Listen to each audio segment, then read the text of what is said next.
I mean, I was a sort of consultant to the movie.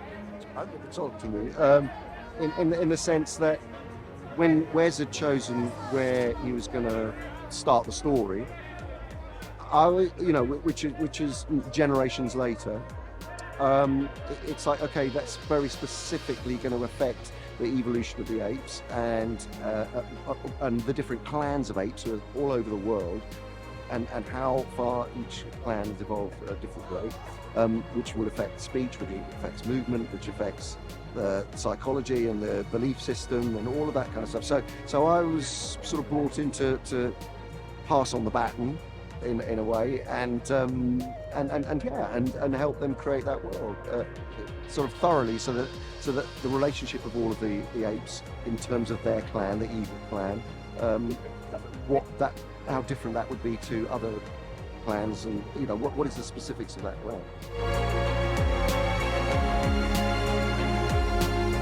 This franchise has been around 55 years, right? So this is a long-running, legacy of movies that we get to be a part of, and it's really exciting. And I think we wanted to stand alone and be our own sort of movie, but at the same time, really, honor what came before. And we're fans of those movies. We love those movies. So it's a real kind of honor, I think, to be a part of this long-running legacy.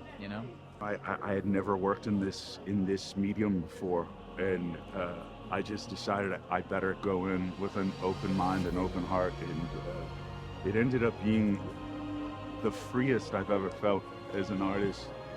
I wasn't caught, I wasn't stuck in my human vanity. I just became Proximus, and it just it took over, and it's still taking over, apparently. She is very determined, and she is initially in a very vulnerable position and has to pretend feral, and then you begin to see that she has other intentions, and she's a bit of a mystery, I'd say. From having watched it now, like as a whole, she's definitely mysterious. So we meet Noah when he's basically still a kid.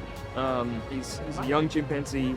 His father is sort of a kind of religious leader of his clan, of thinking of the Eagles as a kind of religion almost, and Noah's got a lot of pressure on him to live up to his dad's expectations and follow his dad's laws, but there's also this thing within Noah that's deeply curious about the world around, and wants to explore and wants to know things. I hope it gets people thinking about how closed-minded we can be with our groups.